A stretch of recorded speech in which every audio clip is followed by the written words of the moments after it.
I think I got a pretty good idea what I'm actually going to do to the rear of the fuselage for the H-stab. I think I'm going to cut it off. I think I'm going to cut it off from the actual framework itself on the top. So I'm just going to come in with my little multi-tool, just cut it off, bring it off the plane. Yeah, as strange as it is, I'm still just trying to figure out how I want to. There's so much stuff that's going to happen with this. What I may do is up here on the top, I may just go ahead and just cut those off.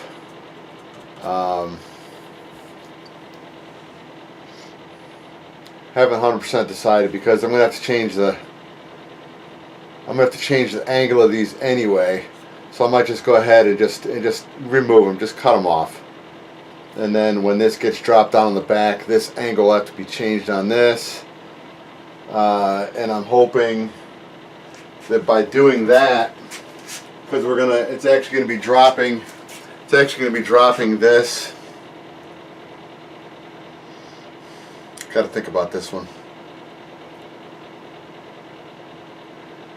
because I kind of want to leave this the way it is and not touch it. Yeah, there's going to be a whole lot of cutting on this. Alright, what I'm going to do is I'm going to really try not to destroy anything where I've really got to rebuild a lot of stuff. It's just going to be a matter of trying to make sure everything's straight again when it gets glued back together again. I'll cut this piece off. I'll free this up. I'll free the bottom up. Then I can come in and just drop this down in the back, lower this down, and I can put some wedges in here out of balsa, and then I can just go ahead and shape those. That'll be relatively easy there. Yeah. Alright, I'm going to put you guys on speedy up mode again. Hope you liked it in the last couple videos, because this is going to be to cut it apart. Hopefully it's not going to take me much more than a half hour to cut it apart. Hopefully. So anyway, let me go ahead and set it up on the speedier mode, and then I'll start cutting apart.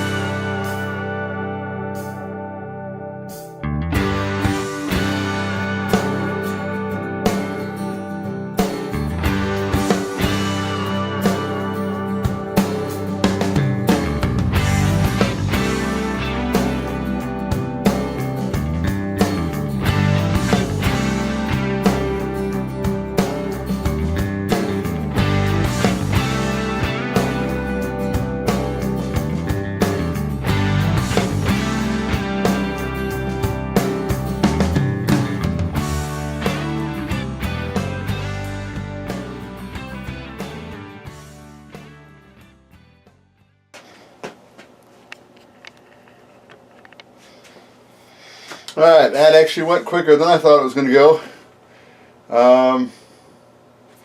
Unfortunately, I didn't know how everything went through.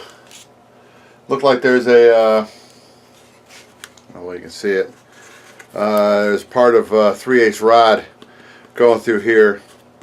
And it looks like I cut into it. So I may have to open it up more than I want to, but it's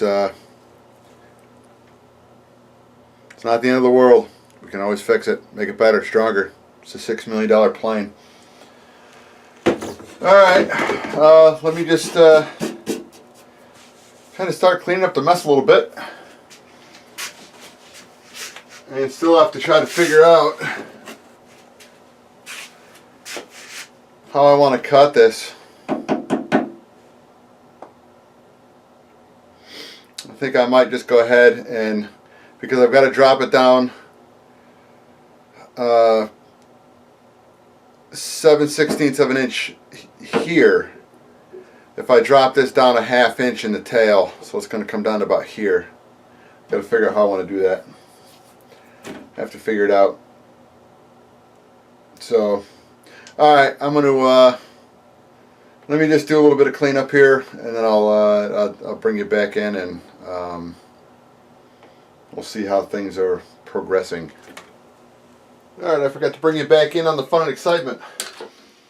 All right, what I've come down to, the conclusion, that first of all, this needs to be dropped.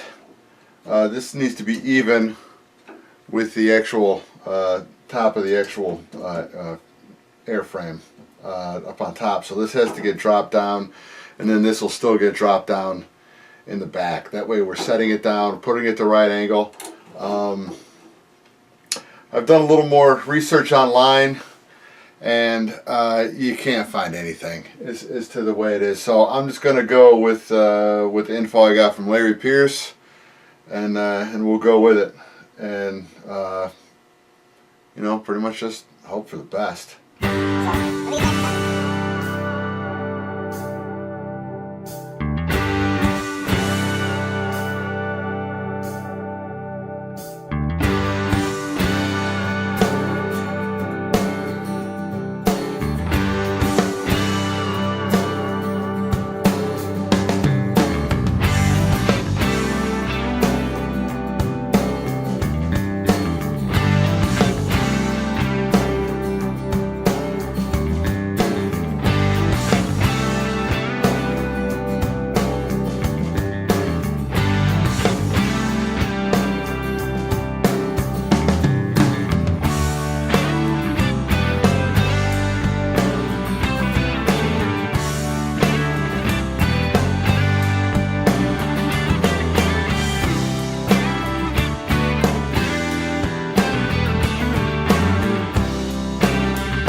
Alright, here's where I'm at. I can get everything set up again with, I have this thing perched up on top of my little stand with a thing of masking tape just to get it up, so that when I put this across the top, this was actually set up and this was level. Then I dropped everything down to where my numbers worked out for what I was looking for angle, and it was probably right, was to have the angle right there. I mean, you're looking from the bottom of this thing down, you're looking at 5/16 of an inch, which was what I needed the drop to be, but that drop needed to be over a 9-inch distance, and what I'm actually measuring the distance now from, because I don't have the trailing edge of the horizontal stabilizer on here, I'm actually measuring the total distance. So I need to look at the drop from 11 1/8 inch instead of 8 3/4. So that's, you know, the 2 3/8 inch. That changes the angle. But when it comes down to this point, which is 9/16 of an inch from where the top of it used to be, it actually, everything jives, but to me that just doesn't make sense, because we're looking at 3/8 square down here, so 1/2 inch should be down here. It's, I don't know. I'm going to,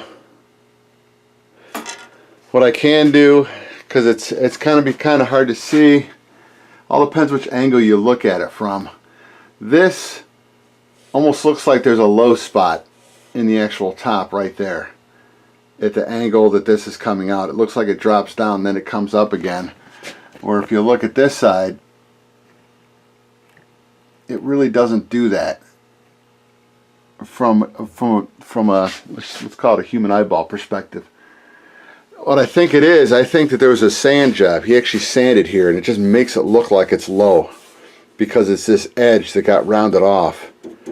That might still be good, but what I could do to make it blend better into the tail, because this piece here is going to have to be redesigned anyway. I'm not going to replace these stringers I put in here, but this actually can run back this way and then flare out and then build up to that cone that builds up in the front of this, because this is where this is going to be. I can make it work, because what it is this does not need to be standing proud of the framework, because the framework actually came all the way down, and then the actual elevator, horizontal stabilizer elevator, was actually down set into it, and then the fuse went out this way. So I kind of want to leave it, from every picture that I can see of 3-view drawings, that's kind of what it looked like it did. I still wish I had a set of plans for this, but I don't. So it's coming up on, it's coming up on dinner time. It's 5 o'clock, so I think I spent enough time banging my head down here today.